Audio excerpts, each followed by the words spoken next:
گناہ جو انسانی زبان سے سرزد ہوتا ہے وہ ہے اپنے مسلمان بھائی کو گالی دینا، مسلمان بھائی کو گالی دینا۔ لہذا حدیث میں آتا ہے کہ ایک آدمی اگر بیت اللہ کو گرا دے، ایک آدمی اگر بیت اللہ کو گرا دے تو اس نے چھوٹا جرم کیا، اس نے چھوٹا گناہ کیا، لیکن ایک وہ بندہ کہ جو کسی مسلمان کو گالی دے دے، یہ آدمی جو گالی دینے والا ہے اس نے بڑا گناہ کیا بنسبت اس بندے کے جس نے بیت اللہ کو گرا دیا۔ مسلمان کو گالی دینا بیت اللہ کو گرانے سے بھی بڑا جرم ہے، مسلمان کو گالی دینا وہ بیت اللہ کو گرانے سے بڑا گناہ ہے۔ گالی گلوچ، راہ چلتے ہی گالی دے دینا ہمارے معاشرے کی برائی کا ایک سبب اور ہمارے معاشروں کے خراب ہونے کا ایک ذریعہ، وہ ایک بنیادی چیز وہ یہ گالی گلوچ بھی ہے۔ بلا وجہ گالی دے دی، عام گفتگو کے اندر ماں کی، بہن کی، بیٹی کی ایسی ایسی گالیاں، یعنی بلا وجہ گالی دے دی اس نے، اور وجہ پوچھے کوئی وجہ نہیں ہے، بیچ گفتگو کے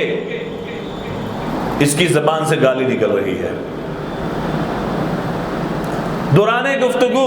وہ گالی کو ایڈ کر رہا ہے بیچ میں، کہ گالی کے بغیر اس کی بات مکمل نہیں ہوتی، اور گالی کے بغیر اچھا بعض اوقات انسان کو گالی نہیں دیتا۔ ہمارا اتنا گندا معاشرہ بن چکا ہے، اتنا گندا معاشرہ ہو چکا ہے، یہ تو ہوتا کہ اگر یہ کسی کو گالی دے رہا ہے، یہ کسی کو بھی نہیں دے رہا بلکہ یہ نہ کسی کی تخصیص کر رہا ہے نہ سامنے والے کو گالی دے رہا ہے، اور پنجابی کے اندر ایویں گالیاں دی جا رہے ہیں، دوران گفتگو گالی نکال دی اس نے، دوران گفتگو بد اخلاقی کی انتہا سے بھرپور معاشرہ کہ جس نے ہمارے معاشرے کو تباہ و برباد کیا، ہماری نوجوان نسل وہ بد اخلاقی کا شکار ہوئی ہے، اور اس میں مین کردار یہ انسانی زبانوں کا ہے۔ انسان کی زبان کا کردار ہے۔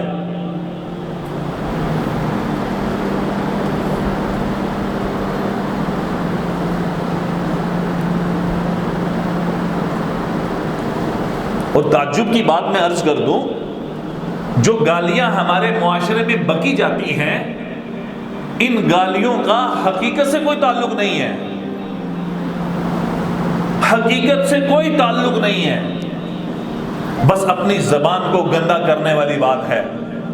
اپنی زبان کو گندا کرتے ہیں، اور کوئی معاملہ نہیں اور کوئی مسئلہ نہیں، کہ بس ایک شوق ہے گالی دینے کا۔ اور ان گالی دینے کی وجہ سے مجھے ایک لطیفہ یاد آ گیا ابھی،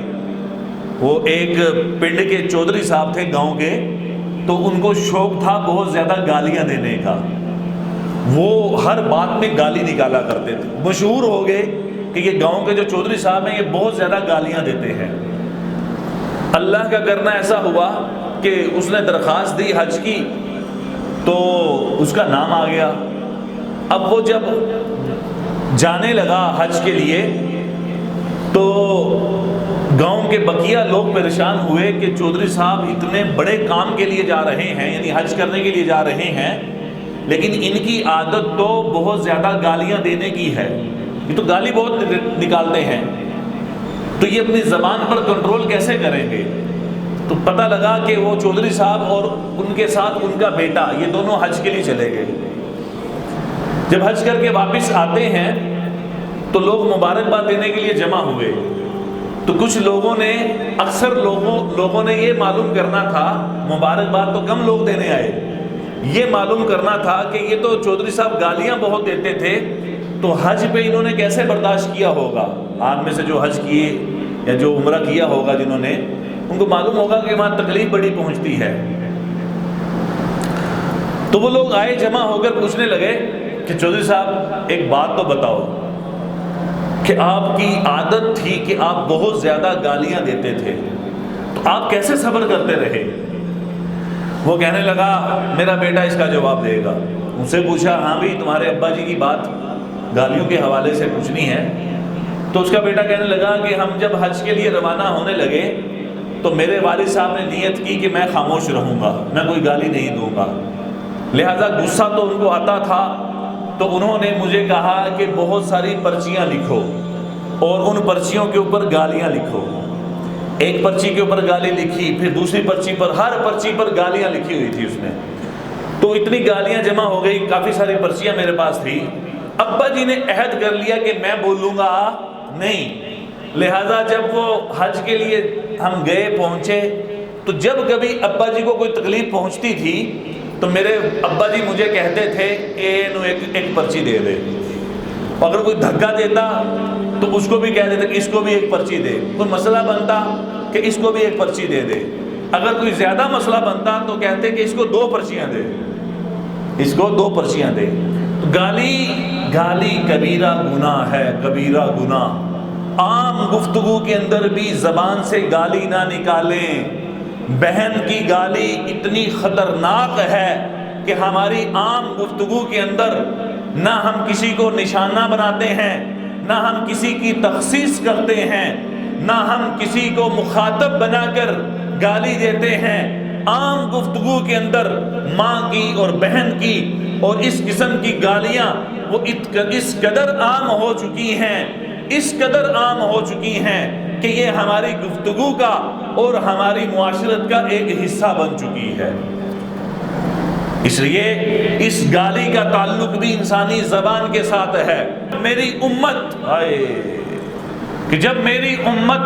آپس میں گالی گلوچ اختیار کرے گی، آپس میں راہ چلتے گالی نکال دی، راہ چلتے، اور کئی بندوں کے لہجے گالی دینے میں اتنے خطرناک ہوتے ہیں کہ گالی ہمارے معاشرے میں اگر کوئی عام بندہ دے تو اس کا وزن ہوتا ہے چھٹانک 1 پاؤ، لیکن اس کا لہجہ اور اس کا انداز گالی دینے کا اتنا خطرناک، اتنا وزنی ہوتا ہے، وہی گالی اس کی زبان پر آنے کے بعد وہ من کی ہو جاتی ہے۔ کہتے ہیں انہیں من دیاں گالاں گڑیاں، انہیں من دیاں گالاں گڑیاں مینوں۔ میچ دیکھ رہے ہیں، وہ شاٹ نہیں لگی یا بولڈ ہو آؤٹ ہو گیا، یہ میچ دیکھنے والا بیٹھا فضول میں گالی دے رہا ہے، اے بڑا کوئی ہے وے، اے بڑا کوئی ہے وے۔ خدا کا خوف کرو یار، ہمارے معاشرے کے حسن کو کیوں برباد کر رہے ہو؟ ہم اپنے معاشرے کی تحسین کو کیوں خراب کر رہے ہیں؟